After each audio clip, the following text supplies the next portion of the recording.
दोस्तों स्वागत है आप सभी का आपके अपने YouTube चैनल सरकारी भारत में। दोस्तों इस वीडियो के अंदर हम डिस्कस करने वाले हैं DRDO MTS 2019-20 के बारे में। आप सभी को बता दूं, अगर आपने DRDO MTS का फॉर्म भरा है जिसमें 1817 पदों पर वैकेंसी निकली थी, अगर आपने उस DRDO MTS के फॉर्म को भरा है और आप DRDO की तैयारी अच्छे से करना चाहते हैं, एक पॉजिटिव वे में करना चाहते हैं, अच्छे से करना चाहते हैं और आप SSC MTS की भी तैयारी करना चाहते हैं, तो आपको बता दूँ ये चैनल आपके लिए बेस्ट है। ये बेस्ट चैनल है आपके लिए, क्योंकि इस चैनल पर सिर्फ और सिर्फ DRDO MTS और SSC MTS के स्टूडेंट्स को ही पढ़ाया जाता है। ओके, और इनसे रिलेटेड कोई भी अपडेट नोटिफिकेशन होता है उससे रिलेटेड भी बातें की जाती हैं।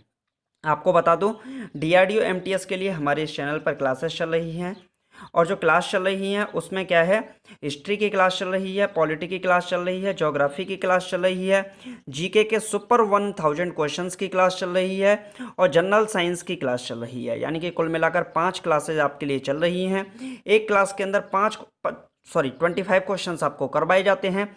एक क्वेश्चन से रिलेटेड 4-5 बातें आपको बताई जाती हैं। यानी कि एक दिन में लगभग 150 के करीब क्वेश्चन कराए जाते हैं। 150 क्वेश्चन कराए जाते हैं और इन 150 क्वेश्चंस की 150 क्वेश्चंस की आपको PDF मिलती है। इन 150 क्वेश्चंस की आपको PDF मिलती है जो मेरे व्हाट्सअप ग्रुप में मिलती है, जिसका लिंक डिस्क्रिप्शन में दे रखा है, वहां से आप ज्वाइन हो जाइएगा। ओके, डेली शाम को आपको 150 क्वेश्चंस की PDF मिलती है, जिसमें हिस्ट्री, पॉलिटी, ज्योग्राफी और जनरल साइंस और जीके के क्वेश्चन होते हैं। ओके, जहां से आपको एग्जामिनेशन के लिए बहुत अच्छा PDF बनाया है मैंने और डेली 150 क्वेश्चंस आपको मिलते हैं। आपको बता दूं, एक क्वेश्चन से रिलेटेड 4-5 बात बताता हूं, तो अगर आपने ये 4-5 क्लास एक दिन में देख ली तो आपके 500 प्लस क्वेश्चंस कंप्लीट हो जाते हैं। 100% 500 प्लस क्वेश्चन अगर आपने 10 दिन भी देख लिया तो आपके लगभग 5000 के करीब क्वेश्चन हो जाएंगे। फिर एग्जाम में बाहर निकलना चीज़ों का बहुत मुश्किल है। क्लास लेते रहिए, जो स्टूडेंट DRDO MTS की तैयारी कर रहे हैं वो टाइम से क्लास लेते रहिए। ओके, और चैनल को सब्सक्राइब बिल्कुल कीजिएगा, क्योंकि चैनल को सब्सक्राइब करने से क्या होता है, आपके पास नोटिफिकेशन पहुंचेगा और आप मेरी क्लासेस को देख पाएंगे। वीडियो को अपने दोस्तों के साथ शेयर जरूर कीजिएगा और लाइक कीजिएगा। ओके, चलिए तो स्टार्ट करते हैं वीडियो को। सबसे पहले बात करते हैं, पहला क्वेश्चन आपकी स्क्रीन पर है। पहला क्वेश्चन है, जो टमाटर होता है, टमाटर का रंग पकने पर लाल क्यों हो जाता है? जो टमाटर होता है, टमाटर का रंग पकने पर लाल क्यों होता है? देखिए, तो इसका सही उत्तर मैं आपको बताने वाला हूं, उससे पहले कुछ और बातें डिस्कस कर लेते हैं। जैसे प्याज का लाल रंग, प्याज में आपने देखा होगा जो लाल लाल सा रंग होता है प्याज में, वो किसके कारण होता है? तो प्याज में होता है एंथोसाइन के कारण। किसके कारण? एंथोसाइन के कारण। एंथोसाइन के कारण ही क्या होती है, प्याज का लाल रंग होता है। ओके, चलिए तो नेक्स्ट और देखते हैं। जैसे लहसुन में गंध आती है, लहसुन जो आपका ने देखा है, लहसुन में जो गंध आती है वो किसके कारण आती है? एलाइसिन के कारण आती है। एलाइसिन के कारण क्या आती है? लहसुन में गंध आती है एलाइसिन के कारण। आपने मूली खाई होगी, जैसे गांव में मूरा भी बोलते हैं, तो जो मूली होती है, मूली का में जो तीखापन होता है, कड़वाहट होती है, वो किसके कारण होती है? तो वो होती है आइसोसाइनाइड के कारण। किसके कारण होती है? आइसोसाइनाइड के कारण मूली में तीखापन होता है। ओके, ये भी आपसे पूछा जा सकता है। और भी क्वेश्चन पूछे जा सकते हैं, जैसे जो मिर्च है, मिर्च में चरपराहट होती है। जैसे आप मिर्च खा लेते हैं तो उसके बाद आपके मुंह में जो चरपराहट सी बन जाती है, वो किसके कारण बनती है? तो वो बनती है कैप्साइसिन के कारण। किसके कारण बनती है? कैप्साइसिन के कारण मिर्च में क्या होती है? चरपराहट होती है। आपने खीरा खाया होगा, खीरे जो कभी कभी खीरे कड़वे हो जाते हैं, तो उनमें जो कड़वाहट होती है खीरे में, वो होती है कुकुरबिटेसिन के कारण। किसके कारण होती है? कुकुरबिटेसिन के कारण खीरे में कड़वाहट होती है। ओके, ये आपको क्लियर हो गया होगा। और भी आपसे क्वेश्चन पूछ सकता है, जैसे करेला का कड़वाहट, जो करेले में कड़वाहट होती है, जो करेले में कड़वाहट होती है वो किसके कारण होती है? मेमोडिर्कोसाइट के कारण।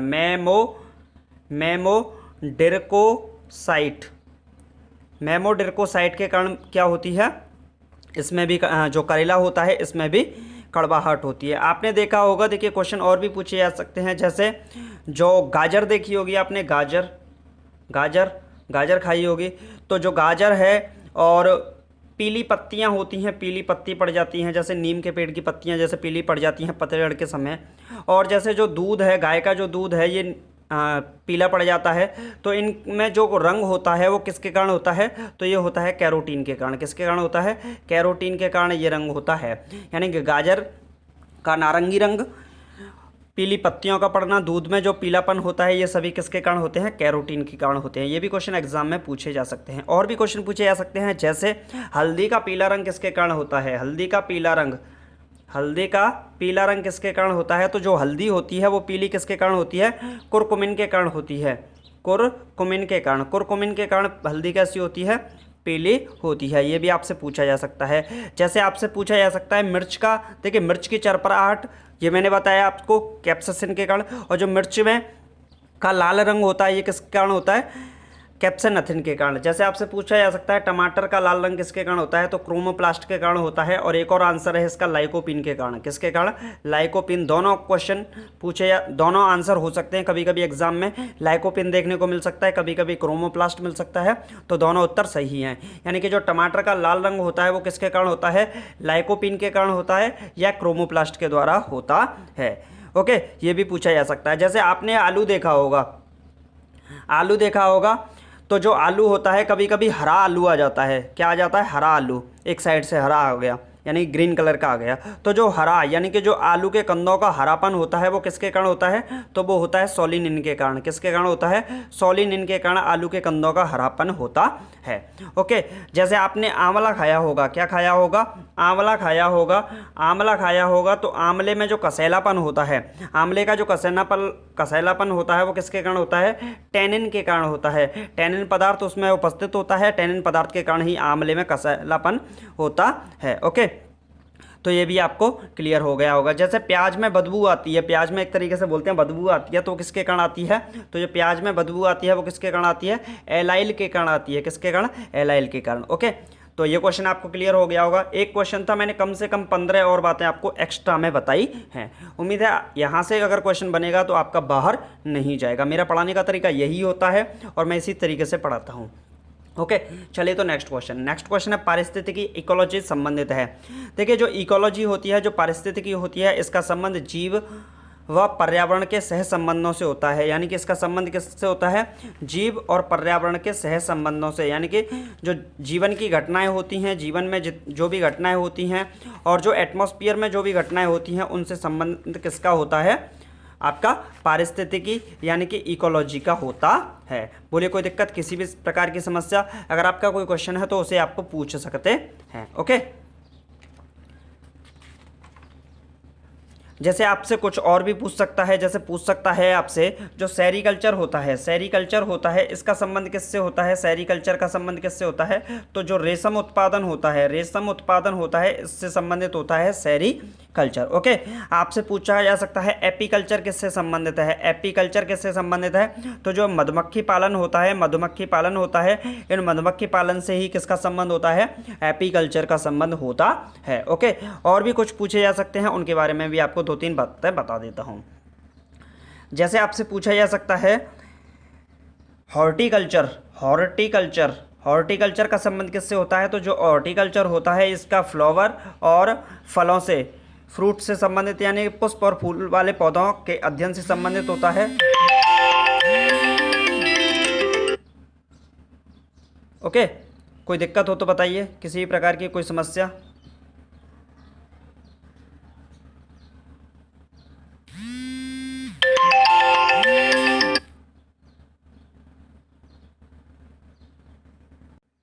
बोलिए, कोई दिक्कत, किसी भी स्टूडेंट को कोई समस्या, कोई प्रॉब्लम। चलिए तो नेक्स्ट क्वेश्चन की ओर चलते हैं। ओके, नेक्स्ट क्वेश्चन क्या है, भारत में अंतरिक्ष आयोग की स्थापना कब हुई थी। देखिए, अंतरिक्ष आयोग से अगर क्वेश्चन पूछा जा सकता है तो 2-3 बातें और इससे रिलेटेड पूछ सकता है, उनसे मैं आपको अवगत करा देता हूँ एक एक करके। ओके, जैसे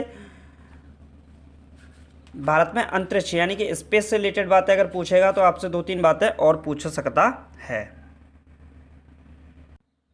जैसे आपसे क्वेश्चन बन सकता है, यहाँ पर क्वेश्चन क्या बन सकता है, जैसे एक सौर दिवस की अवधि क्या होती है, जो सौर दिवस होता है, सौर दिवस की अवधि क्या होती है, ये क्वेश्चन आपसे पूछा जा सकता है। जो सौर दिवस होता है इसमें 28 डेज यानी कि 28 दिन की अवधि होती है। यानी कि जो सौर दिवस है वो 28 दिन का होता है। इस तरीके से आपसे पूछा जा सकता है।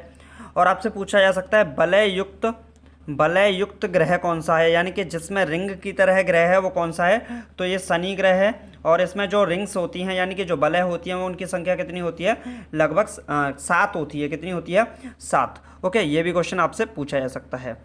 चलिए तो इस क्वेश्चन का आंसर देते हैं। इस क्वेश्चन का आंसर क्या है, भारत में अंतरिक्ष आयोग की स्थापना जून 1972 में हुई थी।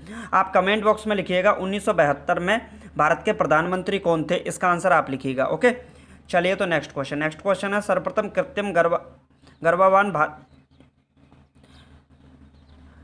सर्वप्रथम कृत्रिम गर्भाधान भारत में कब प्रारंभ किया गया, तो जो सन 1942 में सर्वप्रथम कृत्रिम गर्भाधान भारत में प्रारंभ किया गया था। नेक्स्ट क्वेश्चन है, आई राइट क्या है। जो आई राइट होता है ये क्या होता है, विकलांगों का कंप्यूटर कहलाता है। क्या कहलाता है, देखिए विकलांग शब्द कहना थोड़ा सा अजीब सा लगता है मुझे भी, और जो हमारे यशस्वी प्रधानमंत्री आदरणीय नरेंद्र मोदी जी, उन्होंने भी क्या कहा है, उन्होंने भी कहा है इनको विकलांग ना कहा जाए, इनको कहा जाए दिव्यांग। क्या कहा है, दिव्यांग, यानी कि जो एक तरीके से जिसके शरीर में किसी ना किसी चीज़ की कमी होती है, जो विकलांग होता है एक तरीके से, तो उसमें कुछ ना कुछ एक नया गुण भी होता है, यानी कि दिव्यांग बोल सकते हैं उसको। तो आप भी दिव्यांग बोला करिए। ओके, तो आई राइट क्या है, आई राइट क्या है, दिव्यांगों का कंप्यूटर। मैं तो आज से दिव्यांगों का कंप्यूटर ही बोलूँगा। ओके, आप भी बोलिएगा।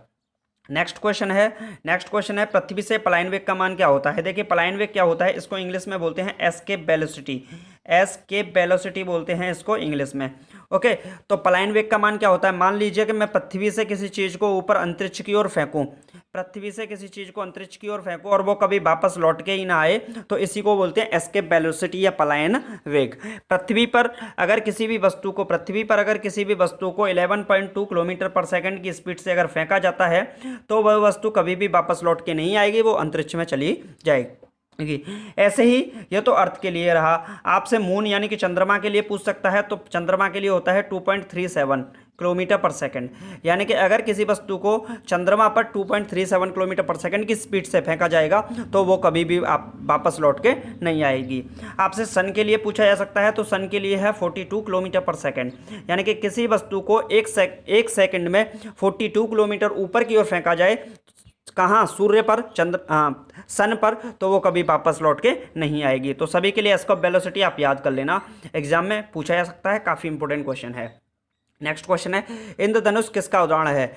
इंद्रधनुष किसका उदाहरण है, तो जो अपवर्तन होता है, वर्ण विक्षेपण होता है और पूर्णांतरिक परिवर्तन होता है, टोटल इंटरनल रिफ्रैक्शन होता है, स्कैटरिंग ऑफ लाइट है, रिफ्रैक्शन है, इन तीनों का कारण क्या होता है, इंद्रधनुष का बनना। इंद्रधनुष क्यों बनता है, इसका कारण मैंने एक वीडियो डाल रखा है चैनल पर, आप जाकर देख सकते हैं। ओके, चलिए तो नेक्स्ट क्वेश्चन की ओर। नेक्स्ट क्वेश्चन क्या है, आपकी स्क्रीन पर दे रखा है, पुष्प विभिन्न रंगों के होते हैं क्योंकि उनमें पाया जाता है। देखिए जो पुष्प होते हैं, फूल होते हैं, उनमें क्या पाया जाता है, एंथोसायनिन पाया जाता है। इससे रिलेटेड मैंने कई बातें आपको बता दी हैं, अभी बताई थी। तो जो पुष्प होते हैं उनमें विभिन्न रंगों क्यों होते हैं, एंथोसायनिन के कारण होते हैं। ओके, नेक्स्ट क्वेश्चन है, सेब का खाने योग्य भाग। देखिए जो रसदार थैलामस होता है वही सेब का खाने योग्य भाग कहलाता है। क्या कहलाता है, रसदार थैलामस। नेक्स्ट क्वेश्चन है, मानव शरीर में 1 मिनट में कितनी बार हार्ट बीट होती हैं, तो 1 मिनट में 72 टाइम्स, 1 मिनट में 72 टाइम्स हार्ट बीट होती हैं, यानी कि 72 टाइम्स। ओके, नेक्स्ट क्वेश्चन है, स्वयं बिना बदले रासायनिक अभिक्रिया की दर परिवर्तित करने वाला पदार्थ को क्या कहते हैं, उत्प्रेरक यानी कि कैटालिस्ट कहते हैं। कैटालिस्ट का कार्य क्या होता है, ये खुद अभिक्रिया में, रिएक्शन में भाग नहीं लेता, बल्कि रिएक्शन को करने में सहायता प्रदान करता है, यही उत्प्रेरक कहलाता है। ओके, जैसे मैं आपको एक तरीके से मोटिवेट कर रहा हूं और आपको पढ़ा रहा हूं, तो मैं सिर्फ आपको कैटालिस्ट का काम कर रहा हूं, मैं आपके एग्जाम को नहीं निकलवा सकता। सिर्फ मेरा काम कैटालिस्ट का है, उत्प्रेरक का है, जो आपको प्रोत्साहित कर रहा हूं, आपको पढ़ाने की कोशिश कर रहा हूं, आप पढ़ रहे हैं। अगर आप इसका अच्छे से लाभ उठाएंगे तो आपका सिलेक्शन 100% हो जाएगा। ओके, चलिए तो नेक्स्ट क्वेश्चन की ओर। नेक्स्ट क्वेश्चन आपकी स्क्रीन पर क्या है उसे भी देख लेते हैं। जो नेक्स्ट क्वेश्चन है वो है, फ़ारेनहाइट पैमाने के अनुसार पानी का सामान्य क्वथनांक कितना होता है। देखिए एक फॉर्मूला होता है C/5 बराबर F-32/9। ये फॉर्मूला बहुत ज़्यादा इंपॉर्टेंट है। अगर आपको सेल्सियस टेम्परेचर दे रखा है तो C की वैल्यू रख के फ़ारेनहाइट निकाल सकते हैं, फ़ारेनहाइट टेम्परेचर दे रखा है तो सेल्सियस टेम्परेचर निकाल सकते हैं। ओके, ये फॉर्मूला कभी भी पूछा जा सकता है। तो क्वेश्चन है, फ़ारेनहाइट पैमाने के अनुसार पानी का सामान्य क्वथनांक, क्वथनांक का मतलब एक तरीके से पानी कितने टेम्परेचर पर उबल जाता है एक तरीके से, तो 212 डिग्री फ़ारेनहाइट है। वैसे पानी कितने पर उबलता है, 100 डिग्री सेंटीग्रेड पर क्या होता है, पानी उबलता है। आप यहाँ से 100 वैल्यू रख दीजिएगा। ओके, तो इससे कैंसिल करेंगे तो 20 पंजे 100, और 9 का 20 से गुणा करेंगे तो कितना होगा, 20 नब्बे 180, और 32 उसमें ऐड कर दीजिएगा क्योंकि ये दर ट्रांसफर होकर आएगा, तो 212 डिग्री फ़ारेनहाइट बन जाता है। काफ़ी डीपली समझा दिया ये तो मैंने आपको। ओके, चलिए तो नेक्स्ट क्वेश्चन है, समान परमाणु संख्या लेकिन अलग द्रव्यमान संख्या वाले कहलाते हैं तो समस्थानिक कहलाते हैं। आइसोटॉप्स में क्या होता है, जो एटॉमिक नंबर होता है वो सेम होता है, और जो समभारिक होते हैं उसमें एटॉमिक नंबर डिफरेंट होता है, और जो द्रव्यमान संख्या होती है वो समान होती है। ओके, मास नंबर समान होता है। चलिए तो नेक्स्ट क्वेश्चन आपकी स्क्रीन पर आ चुका है। नेक्स्ट क्वेश्चन है, बोकारो स्टील प्लांट किस देश के सहयोग से बना। जो बोकारो स्टील प्लांट है वो किस देश के सहयोग से बना था, तो पूर्व सोवियत संघ के सहयोग से बना था, यानी कि यूएसएसआर के यूनाइटेड स्टेट ऑफ सोवियत इसी तरीके से बोलते हैं, तो इसके सहयोग से बना था, यानी कि जो रूस है एक तरीके से। ओके, चलिए तो नेक्स्ट क्वेश्चन है, राष्ट्रीय विज्ञान दिवस कब मनाया जाता है। नेशनल साइंस डे राष्ट्रीय विज्ञान दिवस कब मनाया जाता है, तो 18 फरवरी को नेशनल साइंस डे यानी कि विज्ञान दिवस को मनाया जाता है। नेक्स्ट क्वेश्चन है, राइबोफ्लाविन है। देखिए, जो राइबोफ्लाविन है वो क्या होता है, विटामिन B12 होता है। अगर विटामिन की बात आई है तो विटामिन से रिलेटेड कुछ बातें मैं आपको बताना सही समझूंगा और आपको बता ही देता हूँ। ओके, देखिए सबसे पहले बात करेंगे विटामिन के बारे में। जो विटामिन शब्द है और विटामिन A, B, C और जो D हैं, विटामिन शब्द की खोज की थी वैज्ञानिक फंक ने 1911 में 1911 में। विटामिन A का रासायनिक विटामिन A की खोज किसने की थी, तो विटामिन A की खोज किसने की थी, विटामिन ए की खोज की थी मैकमुलन ने की थी विटामिन ए की खोज। विटामिन बी की खोज मैकमुलन ने की थी। विटामिन सी की खोज हलकट ने की थी, और विटामिन डी की खोज हॉपकिंस ने की थी। किसने की थी, हॉपकिंस। यानी कि विटामिन की शब्द की खोज 1911 में वैज्ञानिक फंक ने की थी। विटामिन ए विटामिन बी की खोज मैकमुलन ने की थी। विटामिन सी की खोज हलकट ने की थी, और विटामिन डी की खोज हॉपकिंस ने की थी। ओके, ये क्वेश्चन आपसे पूछे जा सकते हैं। अब और पूछता है जैसे vitamin A, B, C, D, E और के। ओके, इनसे रिलेटेड क्वेश्चन क्या पूछता है, विटामिन ए को रेटिनॉल बोलते हैं। क्या बोलते हैं, रेटिनॉल बोलते हैं विटामिन ए को। विटामिन बी को क्या बोलते हैं, विटामिन बी को थायमीन बोलते हैं विटामिन बी को। विटामिन सी को क्या बोलते हैं, एस्कॉर्बिक एसिड बोलते हैं, एस्कॉर्बिक एसिड। विटामिन डी को क्या बोलते हैं, विटामिन डी को बोलते हैं कैल्सीफेरॉल। क्या बोलते हैं, कैल्सीफेरॉल। और विटामिन ई को क्या बोलते हैं, विटामिन जो ई होता है इसको बोलते हैं टैकोफेरॉल। क्या बोलते हैं, टैकोफेरॉल। और विटामिन के को बोलते हैं phylloquinone. Vitamin A retinol, vitamin B thiamine, vitamin C ascorbic acid, vitamin D calciferol, vitamin E tocopherol, vitamin K phylloquinone बोला जाता है। इनके कारण कौन कौन सी बीमारी होती है उनको से भी रिलेटेड बात कर लेते हैं। जो विटामिन ए है इससे के कारण रतौंधी नामक बीमारी होती है। कौन सी होती है, रतौंधी नामक बीमारी होती है। विटामिन बी के कारण बेरी रोग होता है। विटामिन सी के कारण कौन सा रोग होता है, विटामिन सी के कारण होता है आपका स्कर्वी रोग होता है, जिसमें आपके मसूड़ों का फूल जाना भी इसमें आ जाता है। ओके, विटामिन डी के कारण आपका रिकेट्स गले का रोग होता है, सूखा रोग होता है एक तरीके से। विटामिन ई के कारण नपुंसकता बंध्यता का रोग होता है। और विटामिन के कारण क्या होता है, आपका रक्त का थक्का न बनना, यानी रक्त का जमना नहीं होता है। ओके, तो ये क्वेश्चन आप बेस से पूछे जा सकते हैं ऑब्वियसली। तो इस क्वेश्चन का राइबोफ्लाविन क्या है, राइबोफ्लाविन विटामिन B2 है। और आपसे एक और पूछा जाता है पायरोडॉक्सिन क्या है, तो विटामिन B6 होता है पायरोडॉक्सिन। ओके, नेक्स्ट क्वेश्चन है आपकी स्क्रीन पर, मधुमक्खियों के काटने पर किसके कारण दर्द होता है, तो जो फॉर्मिक एसिड होता है, फॉर्मिक एसिड के कारण ही मधुमक्खियों के काटने पर दर्द होता है। अच्छा, जो लाल चींटी काट जाती हैं तो उसके कारण दर्द होता है, तो उसका आंसर क्या है, जब लाल चींटी काट जाती हैं तो उसके कारण सूजन भी आ जाती है और दर्द भी होता है उसके कारण। उसका कारण क्या है, तो कमेंट बॉक्स में आंसर लिखिएगा। ये क्वेश्चन पूछा गया था आपसे। संवेग कैसी राशि है, सदिश अथवा अदिश। देखिए, जिसके अंदर वह शब्द आ जाए वो सदिश राशि है। हालांकि मैं नहीं बता रहा हूँ, सदिश अदिश का फैक्टर दूसरा है। देखिए, सदिश क्या होता है आपको क्लियर कर ही देता हूँ, बट बस से मतलब छोड़िए आप। सदिश का मतलब होता है जिसके अंदर दिशा हो और परिमाण हो। क्या हो, परिमाण हो, यानी कि जिसकी रिजल्टेंट वैल्यू हो और डायरेक्शन हो, क्या कहलाती है? सदिश। और अदिश क्या होती है? जिसके अंदर रिजल्टेंट वैल्यू तो हो लेकिन डायरेक्शन ना हो। क्या ना हो? डायरेक्शन। तो वो क्या कहलाती है? अदिश कहलाती है। ओके, तो अब याद करने की ट्रिक क्या है? जिसके अंदर वह आ जाता है तो वो लगभग ज़्यादातर 99% सदिश ही होती हैं। तो ये कैसी राशि है? सदिश है। ओके, नेक्स्ट क्वेश्चन है, हेमेटाइट किसका अयस्क है? जो हेमेटाइट होता है ये आयरन का अयस्क होता है। आयरन को Fe बोलते हैं और इसका जो एटॉमिक नंबर होता है वो क्या होता है? 26, परमाणु क्रमांक 26 होता है। ओके, नेक्स्ट क्वेश्चन, सूर्य में ऊर्जा का निर्माण किस प्रक्रिया से होता है? तो जो नाभिकीय संलयन, नाभिकीय न्यूक्लियर फ्यूजन की क्रिया होती है उसमें क्या होता है?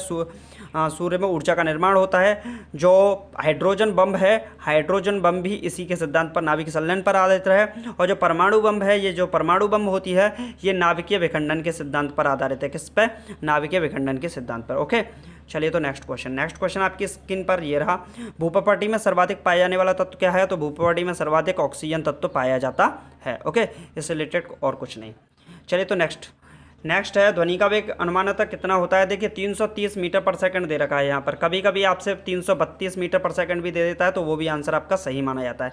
डेफिनेटली 332 को ज़्यादा सही माना जाता है। अगर ऑप्शन में दो मिलते हैं 330, 332, तो आप 332 को ही टिक कीजिएगा। ओके, चलिए तो नेक्स्ट क्वेश्चन क्या है? पानी का घनत्व किस ताप पर अधिकतम होता है? तो ये तो क्वेश्चन कई बार रिपीट हो चुका है। तो कहाँ होता है? 4 डिग्री सेंटीग्रेड पर। ओके, नेक्स्ट क्वेश्चन है, सीवी रमन को भौतिकी का नोबेल पुरस्कार कब मिला था? तो 1930 में मिला था। नोबेल जो प्राइज़ मिलता है वो साइंस और शांति के क्षेत्र में मिलता है, साहित्य के क्षेत्र में मिलता है आपको। और ये क्यों मिलता है उसका भी कारण है। ये मिलता है, अल्फ्रेड नोबेल जो साइंटिस्ट थे, वैज्ञानिक थे, उन्होंने डायनामाइट की खोज की थी। तो तभी से अल्फ्रेड नोबेल के नाम पर ही नोबेल प्राइज़ दिया जाता है। तो ये 1930 में मिला था सर सीवी रमन को भौतिकी का नोबेल पुरस्कार। ओके, नेक्स्ट क्वेश्चन है, कंप्यूटर के इंटीग्रेटेड सर्किट के लिए चिप्स साधारण बने होते हैं? तो ये सिलिकॉन के होते हैं, सिलिकॉन, जर्मेनियम। और जो बोरॉन होते हैं ये क्या होते हैं? आपके सेमीकंडक्टर होते हैं, अर्धचालक होते हैं। इनके ही लगभग कंप्यूटर में इंटीग्रेटेड सर्किट के लिए चिप्स बनाए जाते हैं। जो चिप वगैरह होती है, मेमोरी कार्ड्स बोलते हैं आप उनको। नेक्स्ट क्वेश्चन है, मनुष्य शरीर की सबसे लंबी हड्डी होती है? तो मनुष्य शरीर की सबसे लंबी हड्डी होती है फीमर। कौन सी होती है? फीमर हड्डी होती है। और ये कहाँ पर होती है? तो ये होती है आपकी जांघ पर। आपकी एक छोटी हड्डी होती है, शरीर की सबसे छोटी हड्डी होती है, वो होती है स्टेपेज हड्डी होती है। ये कहाँ पर होती है? कान में होती है। कान में कुल मिलाकर 6 हड्डी होती हैं। और जो मस्तिष्क होता है, मस्तिष्क में कुल मिलाकर कितनी हड्डी होती हैं? 8 हड्डी होती हैं। मानव शरीर में कुल मांसपेशियों की संख्या 639 होती है। ये भी क्वेश्चन आपसे पूछा जा सकता है। 639 मांसपेशियों की कुल संख्या होती है। कुल मिलाकर 206 हड्डियाँ होती हैं मानव शरीर के अंदर। ओके, नेक्स्ट क्वेश्चन है, ब्लू विट्रॉल के नाम से क्या जाना जाता है? तो जो कॉपर सल्फेट होता है इसे ब्लू विट्रॉल के नाम से जाना जाता है। नेक्स्ट क्वेश्चन है, पौधे के किस भाग में से हल्दी प्राप्त होती है? तो जो तना होता है, तने से हल्दी प्राप्त होती है। नेक्स्ट क्वेश्चन है, होलोग्राफी किसकी तकनीकी है?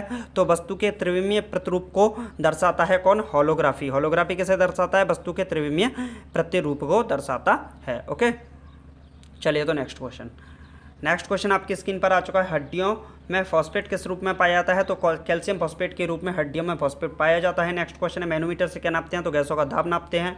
नेक्स्ट क्वेश्चन है, टेरामाइसिन नामक एंटीबायोटिक किस जीवाणु से प्राप्त होती है? तो स्ट्रेप्टोकोकस रिमोसस से प्राप्त होती है। क्या आपकी टेरामाइसिन नामक एंटीबायोटिक। नेक्स्ट क्वेश्चन है, ध्वनि की चाल पर दाब का क्या प्रभाव पड़ता है? तो दाब का कोई भी इफेक्ट नहीं पड़ता ध्वनि की स्पीड पर, साउंड की स्पीड पर। नेक्स्ट क्वेश्चन है, कॉस्मिक किरणों की खोज किसने की थी? तो आर ए मिल्कन ने कॉस्मिक किरणों की खोज की थी। वैद्युत प्रतिरोधकता का मात्रक क्या है? तो ओम वैद्युत प्रतिरोधकता का मात्रक है। पृथ्वी का औसत घनत्व कितना है? तो 5.5 ग्राम पर सेंटीमीटर क्यूब पृथ्वी का औसत घनत्व है। नेक्स्ट क्वेश्चन है, जर्मन सिल्वर में कौन सा संगठन होते हैं? तो जो तांबा और निकल है, जर्मन सिल्वर में संगठक होते हैं। आई होप आपको समझ में आया होगा। लगभग 30+ क्वेश्चंस मैंने इस वीडियो के अंदर आपको बता दिए और लगभग 100+ बातें आपको मैंने एक्स्ट्रा में आपको बता दी। ओके, तो लगभग आपके 100+ क्वेश्चन इस वीडियो से हो गए। जिसने भी ये 25 मिनट की वीडियो देख ली, आपके 100+ क्वेश्चन जनरल साइंस से रिलेटेड हो जाएंगे। सोच कर देखिए, अभी तो ये 25 मिनट की एक वीडियो देखी है, अगर आपने ऐसी ही 20 वीडियो भी देख ली भूल कर भी, तो आपके 2000 क्वेश्चन बनते हैं। कितने क्वेश्चन बनते हैं? 2000 क्वेश्चन बनते हैं। और फिर उसके बाद आपका एग्ज़ाम में क्वेश्चन का बाहर निकलना काफ़ी मुश्किल है, आपके क्वेश्चन फंसेंगे ही फंसेंगे। तो उम्मीद है आपको वीडियो अच्छा लगा होगा। वीडियो अच्छा लगा तो वीडियो को लाइक कीजिएगा। अगर आपको इसकी PDF चाहिए तो व्हाट्सअप ग्रुप का लिंक दे रखा है टेलीग्राम नीचे डिस्क्रिप्शन में, उसे आप ज्वाइन कर लीजिएगा। ओके, मिलते हैं नेक्स्ट वीडियो में। चैनल को सब्सक्राइब कर दीजिएगा, वीडियो को शेयर कीजिएगा, क्योंकि काफ़ी मेहनत करनी पड़ती है, तो आपके शेयर से ही हमें एक उम्मीद सी मिलती है। Thank you for watching this video. जय हिंद, जय भारत, टेक केयर। मिलते हैं नेक्स्ट वीडियो में।